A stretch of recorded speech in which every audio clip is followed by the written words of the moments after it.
Buenos días, buenas tardes y buenas noches. Les saluda Luis de Cine Oculto y el día de hoy tenemos el episodio número 16 del podcast. En esta ocasión tenemos un episodio dedicado a las películas de culto. Hemos elegido algunas para que, ya que siempre ustedes preguntan qué es el cine de culto o qué películas de culto recomendamos, hemos armado una lista especialmente para ustedes. Nuevamente acompañado de Sayo. Hola Sayo, ¿qué tal? ¿Cómo estás? ¿Qué tal, Lucho? Gracias nuevamente por la invitación. Soy Hurtado de Sin Ensayo. Hoy día vamos a tener, pues, le vamos a dar en el gusto a todas aquellas personas que les encantan las películas de culto. Acá tenemos una selección que el público nos ha hecho acá, nos ha puesto las opciones. Entonces acá hemos tenido también, como siempre, un gran trabajo porque hubiéramos querido poner más, pero tenemos 10. Ujú, exactamente. También justo quiero mencionar que hace unas semanas, dos o tres semanas, subí un video sobre el tema a mi canal de YouTube, el canal de Cine Oculto, sobre qué es cine de culto.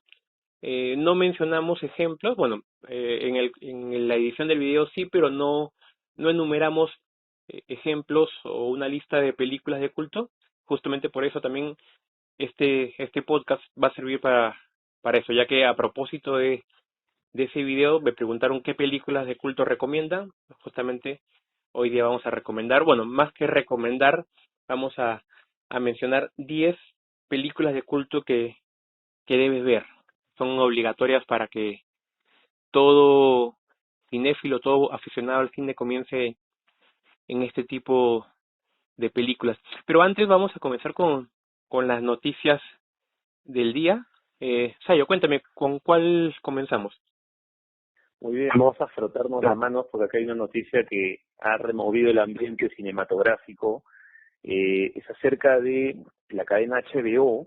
Ha sacado su programación este clásico Lo que el viento se llevó, película del año 39. Todos la recuerdan por Clark Gable, por Vivian Leigh, Hattie McDaniel, la actriz negra que gana el Oscar a Mejor Actriz Secundaria, primera vez que un intérprete afroamericano ganaba un premio Oscar. Entonces, este clásico sobre la guerra civil, guerra del norte contra el sur, ha sido retirado debido a las protestas sociales que han habido por el asesinato de George Floyd, ciudadano afroamericano, a manos de un agente policial y 4 cómplices, otros policías que no hicieron nada por ayudarlo, ¿no? Ante la indignación pública, la respuesta de HBO ha sido retirar la película, prometiendo reponerla con una introducción en la que van a explicar el contexto en el cual la película fue realizada, porque como es una película que trata sobre el tema de la esclavitud, de alguna manera, esa representación no es muy cómoda a los ojos de estos tiempos para algunas personas, y entonces creen que lo más adecuado es contextualizar esos años, ¿no? Ahora, yo quiero decir, aparte de eso, que se abra el debate, me parece bien que se hable. Los canales de televisión, la industria del cine tienen los medios para organizar debates hasta en Zoom y poder mover el tema. ¿Cómo lo ves tú, Lucho? Sí, exactamente como mencionas, que la quiten y la repongan no significa que no sea censura, ya basta con que la quiten y quieran poner una aclaración inicial, ya está, ya es censura. Obviamente para mí es algo innecesario porque es una película, bueno, la gente que ve la película sabe en qué contexto está, pero hay mucha gente que está muy sensible por el tema y definitivamente va a señalar, ¿no? Hay por un lado hay un sector de la gente que dice eh, no está bien que la quiten porque la gente que ve la película saben cuál es el contexto, y por otro lado hay gente que dice que sí está bien que la quite porque es una película racista.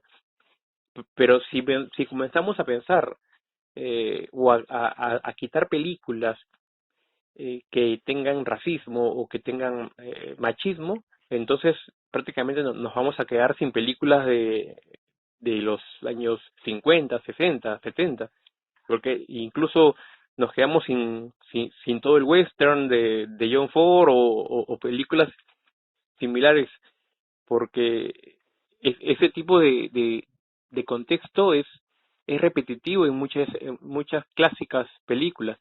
Entonces, para mí tampoco, no es, para mí es innecesario hacer esa aclaración y obviamente innecesaria la censura.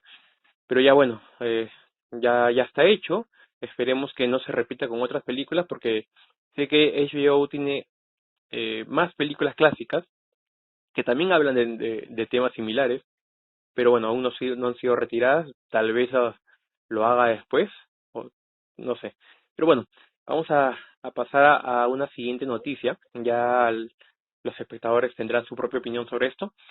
Se ha estrenado eh, el día viernes 12 de junio, se estrenaba en Netflix la nueva película de Spike Lee, The Five Bloods, una película muy típica de él, donde hace una crítica al racismo, a la guerra, ¿no? Es una película que habla bueno, ya la mencionamos días anteriores, en episodios anteriores hablamos de esta película cuando anunciaron el estreno, sobre un grupo de excombatientes que regresan a Vietnam para rescatar el cuerpo de un ex compañero, y bueno, y también de paso averiguar sobre un tesoro que les habían hablado. Ya se estrenó y bueno, es una película que definitivamente va a revelar. Cuéntame, Sayo, ¿tú qué opinas de esta película? Bueno, sí, me creó una gran expectativa. Definitivamente no me voy a tardar en verla. Cuando tú ves el tráiler, acá hay una unión de temas. Por un lado, rescatar este botín de guerra que ellos tienen oculto. Por el otro, reivindicar al compañero. Y evidentemente, pues es un comando de soldados afroamericanos, que es el tema que Spike Lee siempre reivindica a la comunidad negra. Pero el hecho de volver a Vietnam, de reencontrarse pues con huellas del pasado, va a quedar también, o por lo que se entiende del tráiler, un espacio de reflexión, ¿no? Acerca de qué rol cumplieron estos hombres simbólicamente, qué impacto les deja la guerra en el tiempo, ¿no? Qué es lo que ellos han madurado sobre esa idea, ¿no? Vamos a ver qué tal está ese tratamiento. Bueno, yo confío en Spiley, pero como tú sabes, todo ciencia tiene altas y bajas. Algunos colegas ya la han visto, le ponen 5 sobre 5. Habrá que comprobar si realmente la película está en ese nivel o ellos se tienen que echar un poquito de agua para enfriarse, ¿no? Porque hay gente que se le va el entusiasmo. Ujú. Sí, lo que sé es que ha vuelto a repetir lo que intentó hacer en su última película, Black Clansman, que es mezclar ficción con realidad. Ha vuelto a poner escenas de documental, cosas que pasaron, datos reales, eh, y yo creo que eso le funciona. O sea, he leído muchas críticas que dicen que eso le suma puntos, porque sin eso creo que sería una película regular. Eso es lo que he escuchado. Bueno, igual yo también quiero verla para opinar con motivos. Bueno, vamos a pasar a una tercera y última. Sayo, cuéntame de qué se trata. Sí, es una iniciativa de la que nos había hablado en Perú, sobre los autocinemas. En España, ¿qué sucede? Que ya en Madrid ha abierto sus puertas un autocinema, pero en Alicante, en la ciudad de Alicante, se ha abierto el más grande de Europa, que es el autocinema Cinemacar, se llama. Son unas instalaciones, pues, prácticamente muy confortables, en las cuales hay sonido estéreo, hay incluso una suerte como de balcones para que puedas abandonar el coche, tener distancia social, conectarte, y es un complejo muy grande que además tiene capacidad para hacer espectáculos de música, para hacer conciertos. Es una maravilla que por supuesto tiene cafetería, tiene todo lo necesario para pasar una buena experiencia. España le está metiendo mucho punche a estas iniciativas, está rescatando una suerte de romanticismo por cómo nuestros tíos veían el cine, porque autocinemas en Lima se acabaron a fines de los 60, Es algo que a mí me cuentan mis tíos, mis padres por ahí, ¿no? Que nunca he llegado a gozar de esa experiencia, ¿no? Y a la par de poner películas modernas, en algunos autocinemas, por ejemplo en Madrid, se inauguró con Gris, por ejemplo, ¿no? Que un tributo a la nostalgia. ¿Cómo lo ves? Ujú. Sí, ya que también aquí en Perú nos estamos copiando esta nueva idea, esta buena idea, eh, que bueno, en otros países ya la inauguraron, acá también en Perú se dice que la empresa Tondero va a alquilar el estacionamiento del Jockey Plaza, perdón, del Jockey Club, para poder hacer un autocinema. No sé qué tan factible sea, ya que el tráfico de esa parte de Lima es atroz. También había escuchado que lo iban a hacer en la Costa Verde, entonces vamos a esperar porque creo que nuestra realidad no está lista para un autocinema. Primero por el tráfico, definitivamente. Entonces, vamos a esperar qué cosa es lo que planean. Vamos a pasar ahora a lo que nos une el día de hoy, que es la lista de 10 películas de culto que debes ver. Hemos, como siempre, hemos armado esta lista con ayuda de las votaciones. Siempre hacemos que nuestros seguidores opinen, comenten qué, qué película debería estar en esta lista y entonces gracias a ellos también es que hemos armado. Bueno, vamos a comenzar con la número 10. Cuéntame, Sayo, ¿cuál inicia la lista? La número 10, tenemos esta película Laberinto de Jim Henson, del año 86. Una película muy curiosa porque en su momento no tuvo éxito. Fue una película que tuvo una inversión muy importante. Jim Henson tenía mucha ilusión en este proyecto, que yo de alguna manera lo emparento, ¿sabes? ¿Con qué película? Con La historia sin fin. Siento que son películas que conviven en universos muy similares.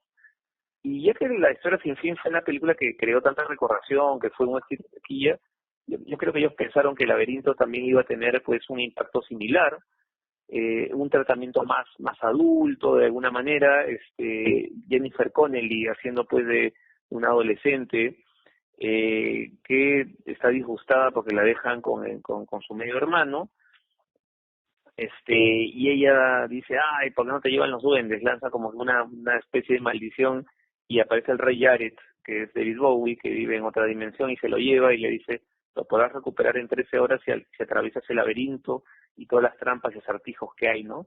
Entonces la muchacha se va a una aventura mágica y en parte que ella también tiene otra aventura, que es la aventura del crecer, porque es el momento en que ella tiene que decidir ya dejar de ser una niña y comenzar a pensar como una mujer, ¿no?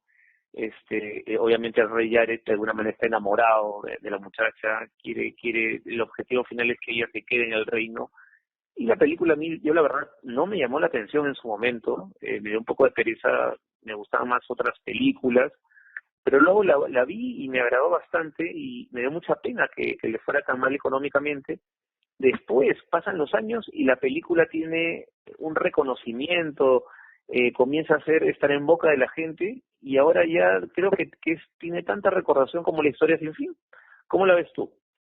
Sí, definitivamente, como comentas, la historia sin fin es del año 84, esta es del año 86, entonces se quisieron obviamente quisieron aprovechar el éxito de esta película para hacer algo muy similar, algo así rodeado de fantasía, pero lamentablemente creo que fue opacada, no tuvo el mismo éxito que tuvo la historia de Sin Fin, fue un fracaso eh, de taquilla, justamente en su estreno, eh, lo que ocasionó que Jim Henson, el director que también es el creador de los Muppets, Jim Henson cayó en una depresión y no volvió a filmar películas después, hasta no recuerdo si filmó.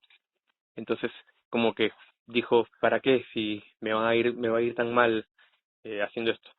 Entonces, pero con los años, esta película ha cobrado importancia y se ha convertido en una película de culto.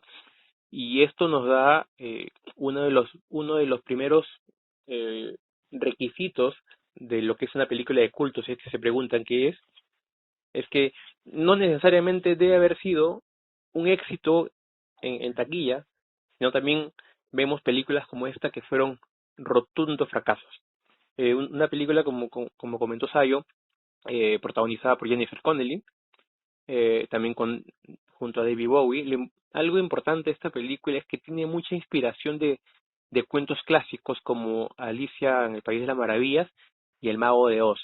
Otro dato también importante es que el productor es George Lucas. Eh, Él apoyó mucho en la película, aportó bastante dinero, pero prácticamente eh, financió, se podría decir, esta película para que pueda dar la luz. Pero bueno, esta es la número 10. Vamos a pasar a la número 9, una película del año 65, Faster Pussycat Kill Kill, dirigida por Ross Meyer, director también de películas similares del género de explotación como Vixen, por ejemplo. Esta película cuenta la historia de tres bailarinas de un estilo que le llamaban a gogo en esa época. Una de las protagonistas es la famosa Tura Satana, actriz japonesa. Estas tres bailarinas provocan una ola de crímenes cuando se suben a su coche y van a buscar problemas, ¿no? Es típica pandilleras. Eso es lo que hacían en uno de esos viajes, una de esas aventuras. Conocen una pareja de esposos, a él lo asesinan, bueno, lo matan luego de hacer una carrera de autos y a la esposa la secuestran. Entonces, tienen mucho ese tipo de cosas, hacen mucho destrozo, muchas travesuras hacen ellas. Y bueno, esta película justamente también se ha vuelto de culto por, por haber inspirado a muchas películas. Por ejemplo, una de las películas que inspiró ha sido a Tarantino, en Kill Bill o en Death Proof también lo inspiró. Cuéntame, Tayo, ¿tú qué opinas de esta película? Bueno, Russ Meyer es un director pues que siempre se movió en esos circuitos que mencionas del sex exploitation. Le encantaba pues digamos el cine más erótico que pornográfico. Él es un fotógrafo que se formó en la Segunda Guerra Mundial, y posteriormente bueno, él grabó muchas escenas de guerra en el lugar de los hechos. Digamos, tuvo un registro como corresponsal muy importante, y después se hace fotógrafo de revistas como Playboy, y ahí es que desarrolla pues esta suerte de fetiche por las mujeres pues de gran anatomía, y por hacer películas incorrectas, no necesariamente buenas, pero sí películas que llamaran la atención, que tuvieran una vocación transgresora, ¿no?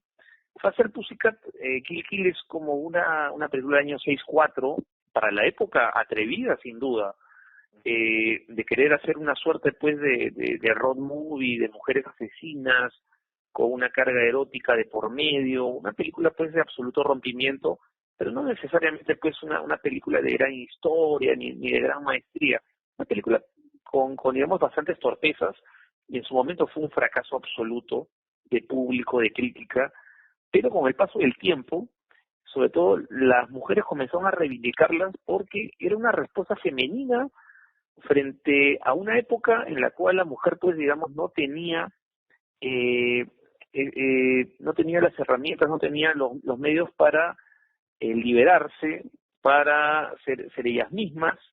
Entonces ese valor es el que le dan en la actualidad a la película, ¿no? El que alguien se haya atrevido a poner a la mujer, aun cuando sean papeles de delincuentes, de ponerlas pues en una posición activa, ¿no? De alguna manera. Ese es creo que parte de la magia que despierta esa película, que ahora ya es una película de culto, como tú decías, Tarantino, muchos, el mismo John Waters tiene mucha fidelidad por esa película, ¿no? Entonces la han reivindicado y le han dado un sitial ahora de privilegio.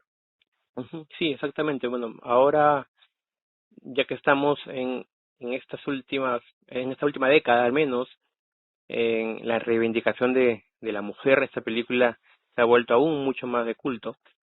Eh, es una película provocadora que impulsa el rol de género.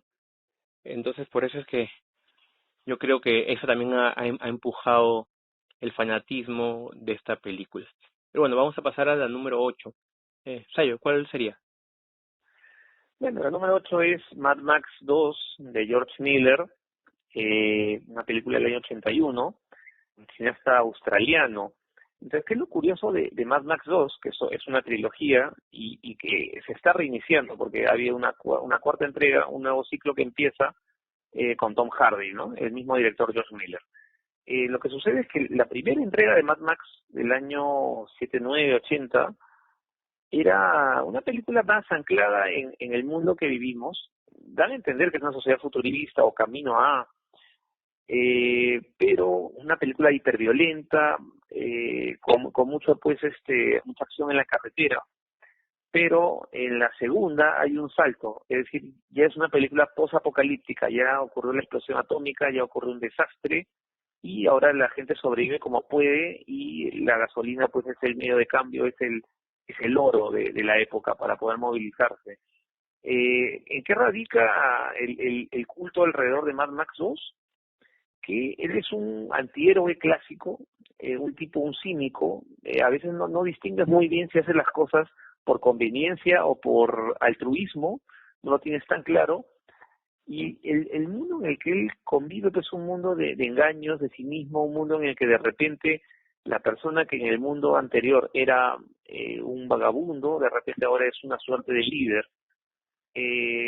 Esta película sentó las bases, creó la tendencia en los 80s a todo el cine post-apocalíptico, y las producciones de clase B italianas se alimentaron. En muchos cines de Filipinas se hicieron subproductos en base a Mad Max. Incluso ejemplos de los años 90, Waterworld, de Kevin Costner, esta película de mundo acuático, quiso hacer una suerte de Mad Max acuático. Por supuesto le salió terrible, ¿no? Entonces, yo creo que si tienen un héroe de cabecera, el mío al menos es Mad Max, ¿no? Y es la película, justamente la número 2, la más destacada de esta primera trilogía. ¿A ti qué te parece, Lucho? Sí, definitivamente una trilogía clásica. La 3 poco menos, porque ya también incluso con Tina Turner, yo recuerdo haber visto esta trilogía, incluso la tengo en formato físico. Soy un fanático de esta trilogía y sí, es una película de acción dura, es una película, también sentó las bases de ese tipo de cine de acción. Ya había antes cine de acción, pero no el cine de acción posapocalíptico o distópico. Algo también anecdótico de esta película es que, eh, como comentaste, Mad Max ha inspirado otras películas, entonces es otra característica de lo que es el cine de culto, que son películas que sientan las bases de algún género o subgénero y luego inspiran a otras. Esta película musicalizada por Brian May, guitarrista de Queen, él hizo la música para esta película. Justamente él acaba de ser elegido recientemente el mejor guitarrista de todos los tiempos, por encima de Jimi Hendrix.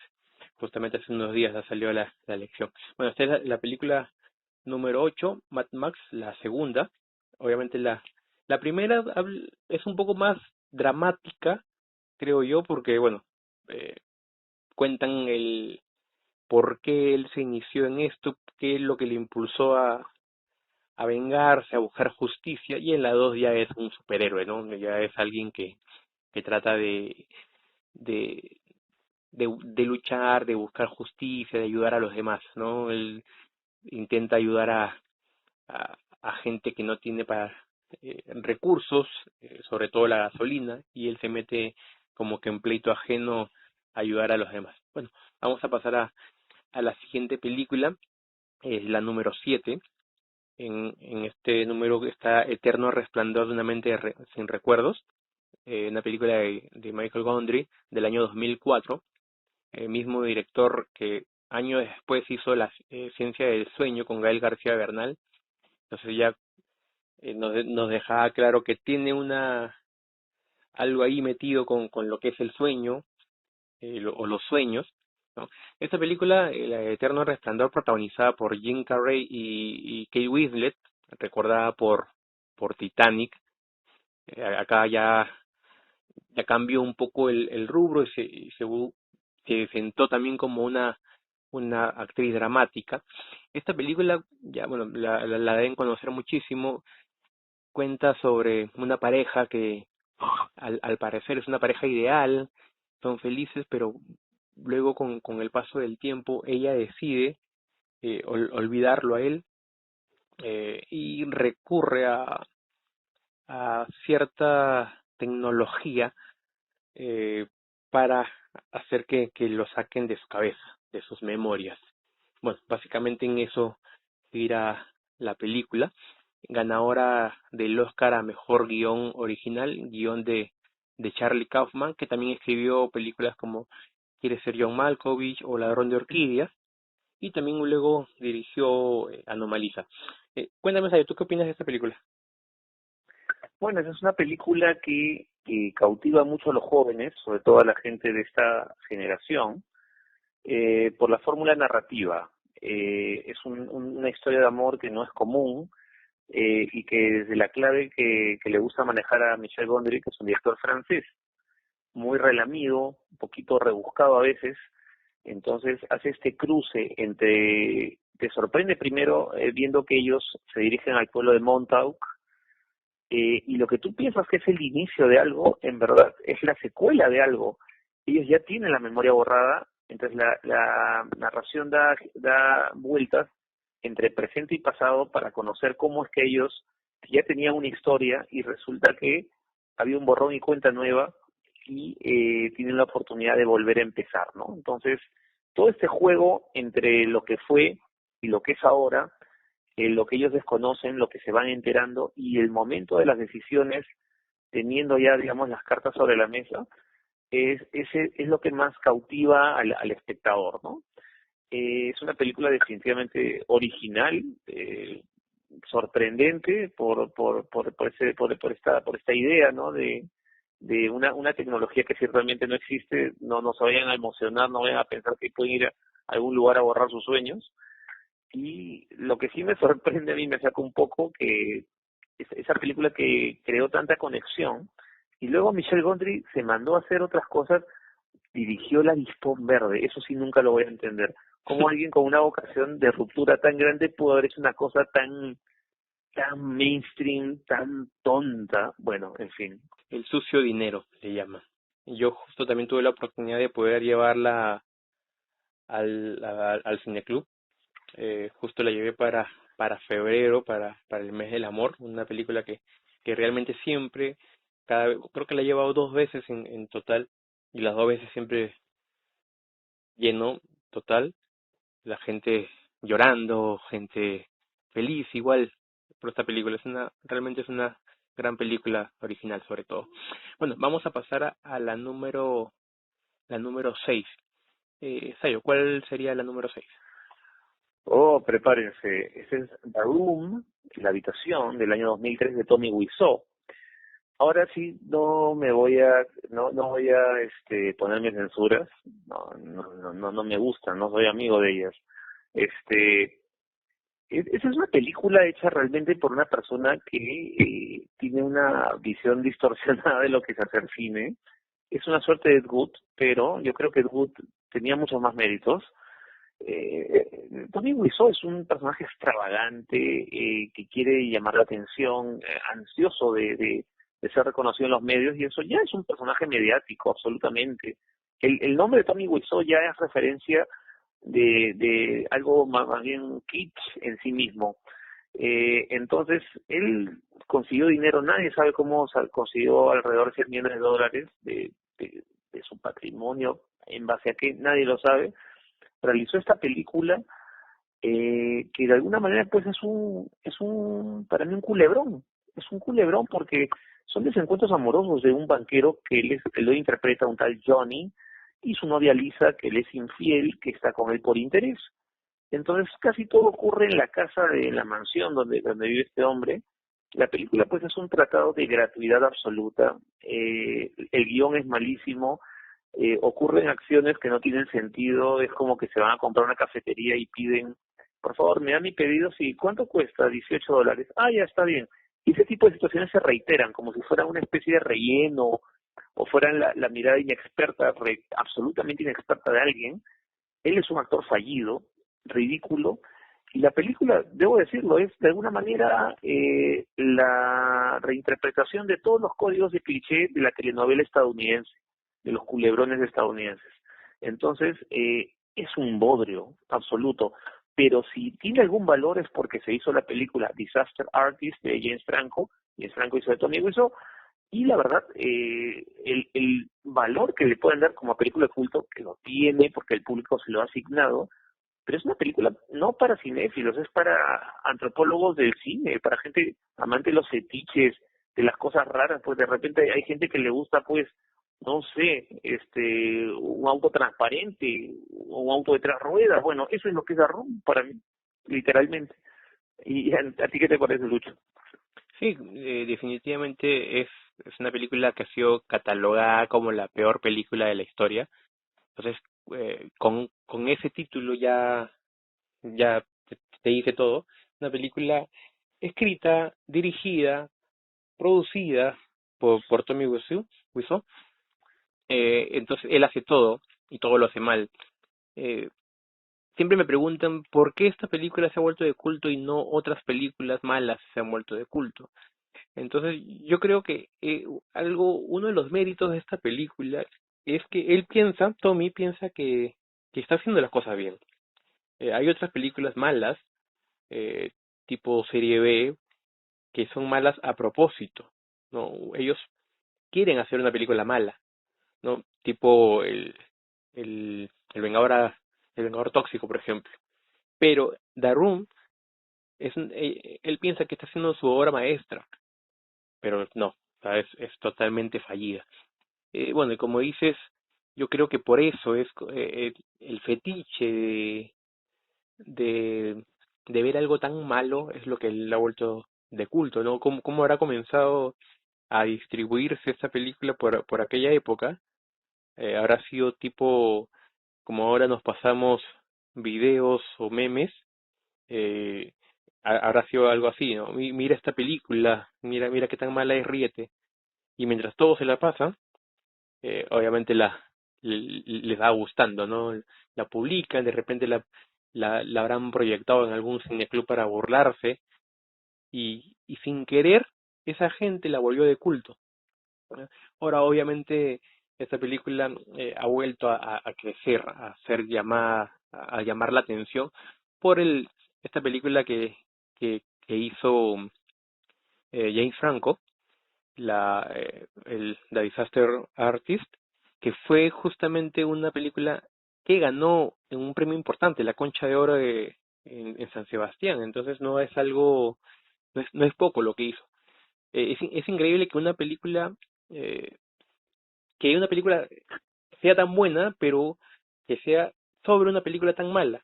Eso es irónico, ¿no? Bueno, una película que igual está en la lista porque siempre cada vez que alguien hace una lista de películas de culto es infaltable.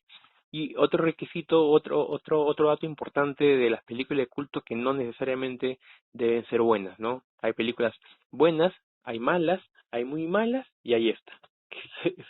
Realmente, como dices, es un bodrio, es malísimo, pero bueno, aquí está. Todo el mundo la cataloga como de culto. Bueno, vamos a pasar a la número 5, la película El show de terror de Rocky, del año 75, dirigido por Jim Sharman, protagonizada por Tim Curry, recordado por ser el payaso Pennywise de It. Esta película igual también es una película catalogada de culto, pero bueno, con la diferencia de que esta película sí es muy buena. Una película que cuenta la historia de una pareja que sin querer llega a la mansión de un doctor, ¿no? Sufren un accidente de carro, su auto se descompone y se ven en la obligación de buscar refugio y llegan a la casa del doctor Frankfurter. y bueno, pasan lo que, bueno, pasan muchas cosas, ¿no? Tienen muchos invitados, es una película increíble, a mí me gusta mucho, es un musical, basada en un musical también de Richard O'Brien, una película que incluso la Biblioteca del Congreso de los Estados Unidos la consideró en el año 2005 cultural, histórica y estéticamente significativa. Entonces, para tener ese título, debe ser una película muy importante para el país, para el cine, pero y es algo irónico porque es una película sobre un transexual. Entonces, es bastante irónico que por un lado Hollywood o los Estados Unidos sea muy machista o sea muy o discriminen mucho y por otro lado le dan ese título a una película sobre una persona transexual. ¿Tú qué opinas de esta película, Sayo? Bueno, que en la década de los 70, incluso fines de los 60, era evidente que muchas películas en medio de un contexto de hondo conservadurismo con el que muchos movimientos como el hipismo o algunas tendencias musicales desde el punk, ¿no? Querían romper con ese establishment. El cine fue reflejo de eso. Entonces, ¿qué es lo fantástico de esta película? El ánimo celebratorio que tiene, esas ganas de gritar, de levantar la voz, tomando los géneros, por ejemplo, el terror clásico de la Hammer, del cine de monstruos, ¿no? Entonces, este es un plot, digamos, recontravisto hasta el hartazgo, pero acá le da un giro creativo, evidentemente. Esa de que una pareja se pierde y llega a la puerta de un castillo con un jorobado y un doctor loco, o sea, son elementos muy básicos, muy simples de este tipo de cine, y sin embargo el show de terror de Rocky le pone pues digamos la parodia, le pone el absurdo y encima un protagonista travesti, ¿no? Entonces es un cóctel realmente creativo lo que vemos aquí, desenfadado a más no poder. Y si se dan cuenta también tenemos en el papel de la muchacha que castiga a Susan Sarandon y de su marido es Barry Bostwick, que algunos no lo recuerdan, pero él era el alcalde en la serie Spin City, la que comenzó Michael J. Fox y luego hizo Charlie Sheen. Entonces, esta es una película pues absolutamente transgresora en ese sentido y muy divertida a la vez. No todos la tolerarán o la verán con el mismo agrado. A mí me parece bastante divertida. Ujú. Sí, definitivamente a mí también me gusta mucho. Es de ese, haciendo, si comparamos con la película anterior, con The Room, esta película sí tiene la intención de ser así, ¿no? De burlarse de sí misma, de parodiarse, es una, como dices, es un travesti, es un musical, un jorobado, entonces es una suma de clichés de película de terror, pero muy bien colocadas, ¿no? O sea, cumplen su cometido. Jane Sherman hizo un buen trabajo con esta película, así que por eso es que se ha ganado y ellos sí se han dado el derecho, tienen el derecho de ser llamada una película de culto, ¿no? Ese es el show de terror de Rocky. Vamos a pasar a la número 4. Sayo, ¿cuál sería? Oh, esta es otra película nuestra acá, está acá por mérito propio, quiero decir, Donnie Darko, del 2001, de Richard Kelly. Esa es la historia, pues, protagonizada por Jake Gyllenhaal, haciendo de un muchachito, o sea, tratando de aparentar mucha menos edad. Es un chico que tiene visiones, un chico problemático, ¿no? Que de repente comienza a tener la presencia recurrente de un ser como disfrazado de conejo, de un disfraz feo, un disfraz, como dicen los españoles, cutre, ¿no? Chafa, ¿no? Que se ve mal. Entonces ese conejo que se hace llamar Frank le dice que el mundo se va a destruir y le da la cantidad de días, horas, segundos, minutos exactos y va a ocurrir un día de Halloween, ¿no? Entonces comienza una descomposición pues emocional en este muchacho que quiere de alguna manera evitar la tragedia. Comienza a ver cómo se desmorona su vida comienza a tomar otra intensidad, pero también quiere proteger a la gente que él quiere. Y frente a ese escenario apocalíptico, él va a tener que tomar una decisión capital, ¿no? Incluso, como que dice, es probable que él tenga que hacer un sacrificio, es lo que tiene que decidir a lo que lo lleva esta presencia perturbadora de este conejo, ¿no? Entonces, la película, pues, digamos, tiene una vocación terrorífica por la manera como el protagonista es manipulado, es empujado, es sometido, sacado pues de sus casillas, llevado a un extremo tan fuerte. Pero la realidad es que esta película, coincidentemente, se iba a estrenar justo viene el 11 de septiembre, los atentados en las Torres Gemelas. Entonces, su estreno fue más limitado por las circunstancias. También, de alguna manera, los distribuidores pensaron que una película de tragedias pues no conmueve en un momento de una tragedia real. Entonces su taquilla fue miserable. La película pues no tuvo la mala suerte de coincidir con esa circunstancia, pero a posteriori se convirtió en un suceso en la venta de DVDs, y lo que no pudo conseguir en taquilla se hizo un boca a boca muy fuerte en la venta de DVDs, tanto así que ya Donnie Darko es una película, como estamos diciendo, de culto, como lo ves, Lucho.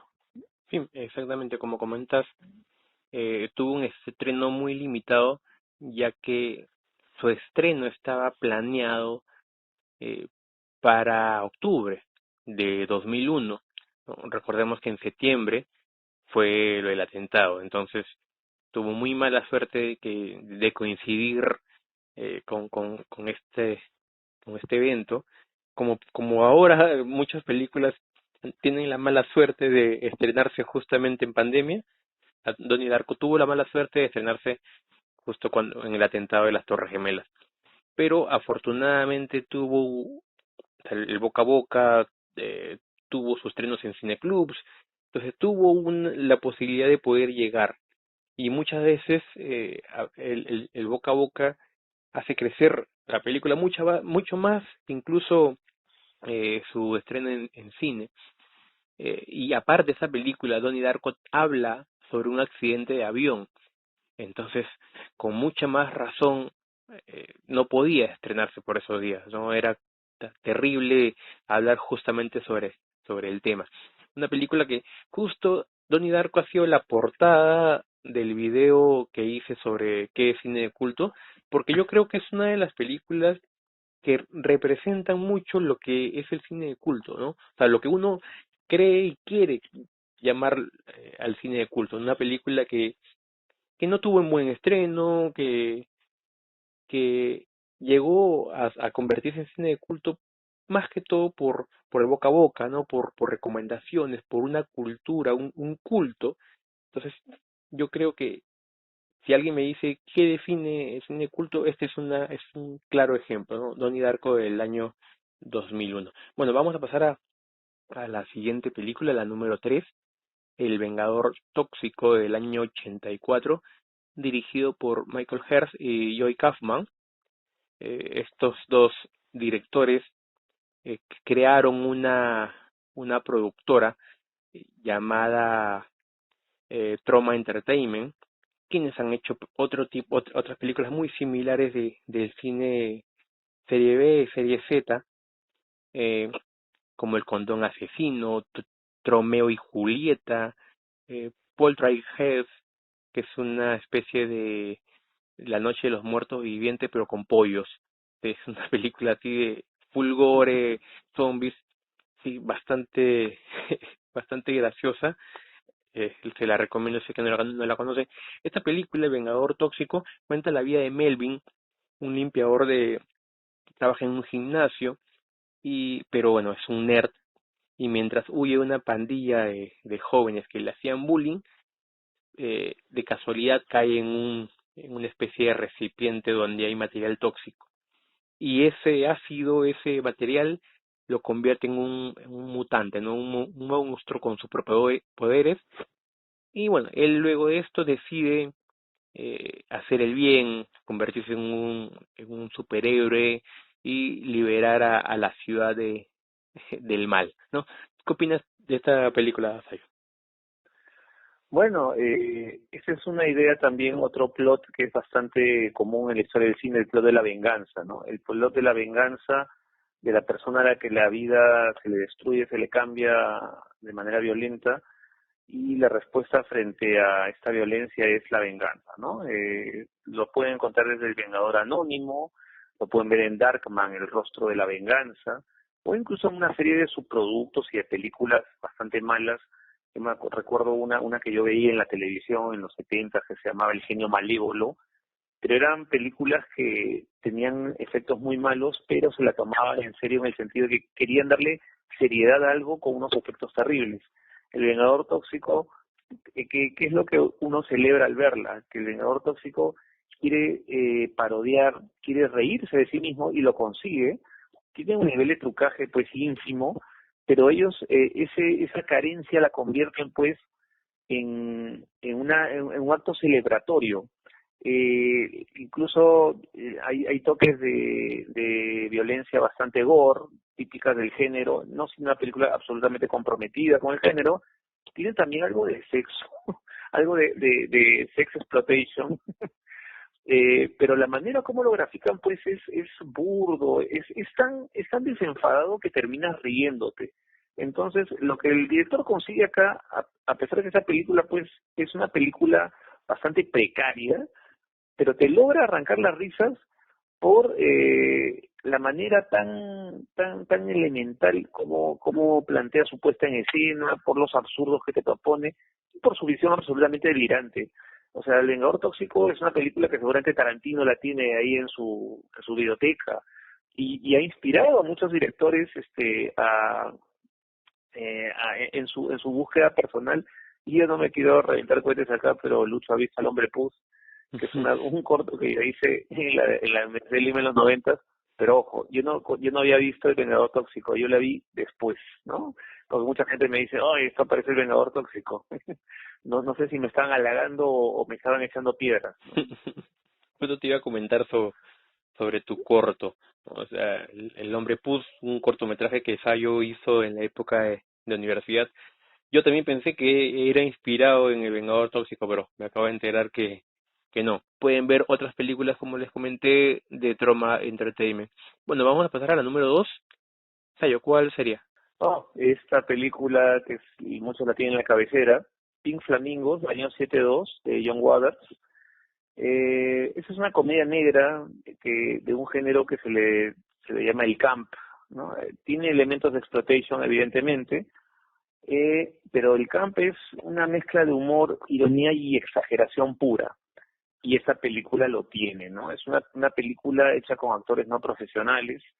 Destaca en el reparto ese actor travesti que es Divine, ¿no? Que es el personaje principal y que es también Divine en la película. Entonces, básicamente es una comedia negra que el propósito que tenía Waters cuando en la primera etapa del cine de John Waters era, él quería sacudir el espíritu conservador de su ciudad, que es Baltimore. Entonces se juntaba con muchas personas amantes del underground, amantes después de lo incorrecto, de lo iconoclasta, ¿no? Y concibieron una obra en la cual querían sacudir los cimientos de la moralidad de Baltimore. Entonces lo que tú ves prácticamente en la película es una competencia entre los personajes en averiguar qué personaje se degrada más que el otro, qué personaje es más chocante, ¿no? Esto es un universo urbano marginal, degradado absolutamente, como te digo, todos compiten por ser peores, y hay momentos pues que quedan para la anécdota, ¿no? Incluso hay humor como que se dice escatológico, cropofagia, Lucho tal vez tenga el ánimo de detallarles la escena final. Entonces, esa vocación de escándalo de Pink Flamingos, de querer romper con la moral imperante, la moral oficial, es digamos, su mayor sustento. Luego ya Waters, en su segunda parte como director, afinó su puesta en escena, hizo películas más en la línea de lo que te exige la industria, pero sin renunciar a su espíritu de denuncia, ¿no? Un tipo que desde estas películas denunciaba el racismo, el clasismo, un tipo bastante bastante, ¿cómo decirlo?, exagerado, ¿no? Él es una exageración en sí. ¿Qué te parece a ti, Lucho? Sí, exactamente, una película que estuvo bastante controversia en su estreno, justamente por los actos que cuenta.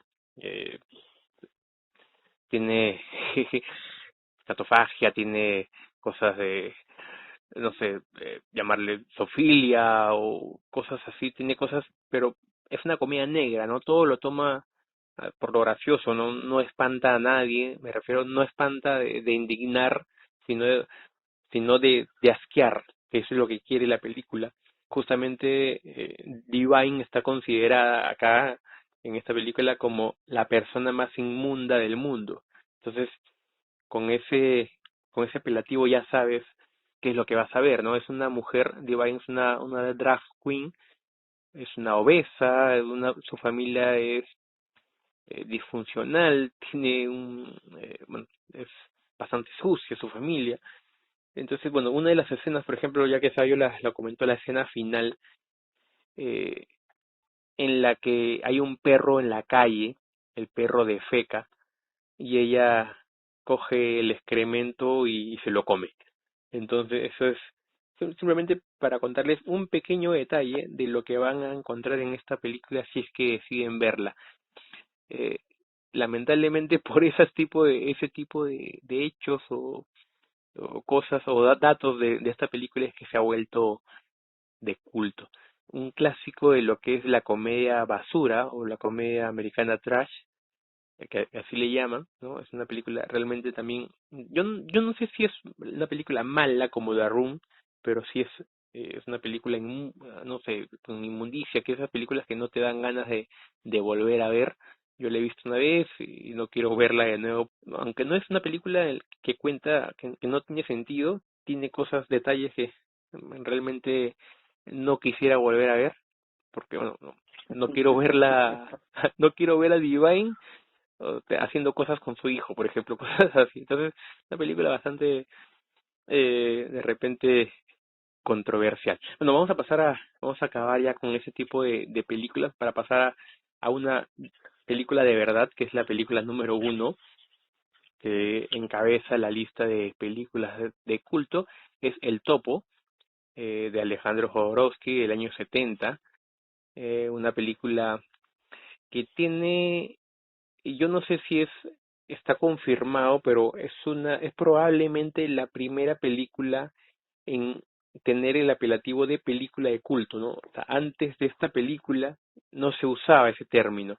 Mucha gente, cada vez que lo comento en la página, me dicen, oye, pero hay películas mucho más antiguas como Freaks, que es de culto. Yo digo, sí, pero hasta el año 70 no se usaba ese término. Luego que se estrenó El Topo, ya y se usó esa palabra, entonces ahí recién comenzaron a ver más atrás qué otras películas podían ser consideradas de culto. Entonces, supuestamente esta es la película eh, que inauguró este término. Una película que habla sobre un pistolero vestido de negro que se embarca en un viaje eh, y se enfrenta a una banda de fetichistas que atemorizan a una congregación. Es una película, no es muy fácil de ver realmente, tiene mucho simbolismo que ya es característica de Jodorowsky jugar con los simbolismos, con las metáforas, ¿no? Esta película se dice que es una metáfora al cristianismo y a la filosofía oriental. Realmente es una película bastante provocadora porque tiene violencia y muertes, mezcla géneros, mezcla movimientos culturales. Hay mucha gente que es muy fanática de esta película y hay gente que la odia también. Por ejemplo, hay una anécdota de John Lennon. John Lennon dice que él la catalogó cuando la vio, dijo que era una obra maestra y tanto le gustó que compró los derechos para exhibirla en Estados Unidos. Bueno, obviamente es un de esos chismes sin confirmar. Se dice que su representante financió incluso el siguiente trabajo de Jodorowsky, que fue La montaña sagrada. Cuéntame, Tayo, ¿tú qué opinas del Topo?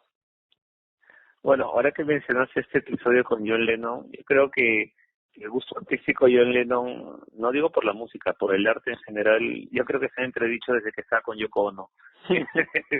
Bueno, no creo que sea la opinión de un amauta del arte. Bueno, fuera de eso, El Toto es una película que tiene una fascinación particular por el hecho de que westerns podemos tener N westerns, podríamos hablar de ellos hasta el fin de los tiempos, pero yo creo que, y no creo equivocarme, o me corregirá José Carlos Cabrejo, que acaba de editar un libro sobre el cine de Alejandro Jodorowsky. Yo creo que el Topo debe ser el western más intelectualizado de la historia del cine, porque el género, digamos, hasta en los spaghetti westerns, en las películas de Sergio Leone y de muchos otros realizadores italianos, había un nivel de simbolismo, había un nivel de metáfora, un contraste con la realidad social, pero el Topo va mucho más allá de eso. O sea, los escenarios que te presenta son escenarios delirantes, cargados de simbolismos por todos lados, y con una fijación de Jodorowsky de darle un estatus mesiánico a su protagonista, ponerlo en una ruta como si fuera una suerte de Cristo con pistolas, en el sentido que va a encontrar maestros, lo emparenta con la tradición budista, lo emparenta con muchas filosofías orientales. Él aprende esos maestros, luego él es emboscado, eh, sufre un intento de asesinato, tiene que refugiarse en una cueva, de ahí entra el Topo, y luego viene el renacimiento y luego viene la inmolación. este es una película realmente que crea, deja una sensación muy extraña al verla, no la van a olvidar definitivamente, pero por eso les digo, en México se han hecho a veces cosas muy extrañas con el western, incluso alguna película ha querido meter elementos sobrenaturales, pero como el Topo no van a encontrar ninguna. Un director que le gusta provocar, le gusta, de hecho, le gusta llamar la atención. eh, Aunque, bueno, yo no creo que lo haga por eso, pero definitivamente cualquier cosa que haga siempre va a llamar la atención, siempre todo el mundo va a querer saber qué nos trae nuevamente Jodorowsky.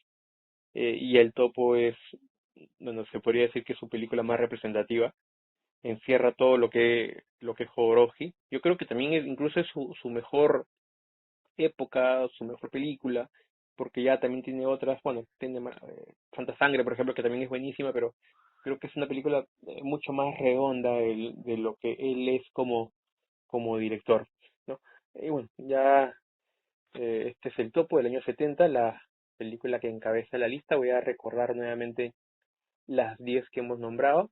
10, El laberinto de Jim Henson. 9, Faster Pussycat Kill Kill de Russ Meyer. 8, Mad Max 2 de George Miller. La 7 es Eterno Resplandor de una mente sin recuerdos de Michael Gondry. La 6, The Room de Tommy Wiseau. La 5 es El show de terror de Rocky de Gene Sharman. La 4, Donnie Darko de Richard Kelly. La 3, El vengador tóxico de Michael Hearst y Joy Kaufman. La 2, Pink Flamingos de John Waters. Y la 1, El Topo de Alejandro Jodorowsky. Hemos tenido 10 películas, nos hubiera encantado poder incluir más, pero por el tiempo no se pudo. ¿Qué opinas de la lista, Dayo? Bueno, sí, realmente debo decir que ha sido un placer poder hablar de esas películas. Quisiéramos haber podido hablar de muchas otras, pero ya saben pues que el formato nos impone un límite y así es. Por eso siempre estén atentos a nuestras convocatorias para que nos manden sus favoritas, para que estén, hay una ocasión pues de pedir la película de la cual quieren que hablemos. Bueno, nada más decir que, y ya me hago autobombo, si quieren ver El Hombre Pus está en YouTube, pónganle El Hombre Pus y lo van a encontrar el corto ahí. Bueno, agradezco nuevamente que nos hayan escuchado, que se hayan quedado hasta este minuto. Hemos estado las últimas semanas un poco desaparecidos por diversos temas. Hemos tenido cosas complicadas, semanas complicadas. Sabemos que estas semanas para todos no siempre son las mejores, así que vamos a procurar traerles un episodio semanal y si no se puede semanal, al menos quincenal. Igual muchas gracias nuevamente Sayo por acompañarme y bueno, agradecemos a todos y nos encontramos en el próximo episodio. Hasta luego. Hasta la próxima.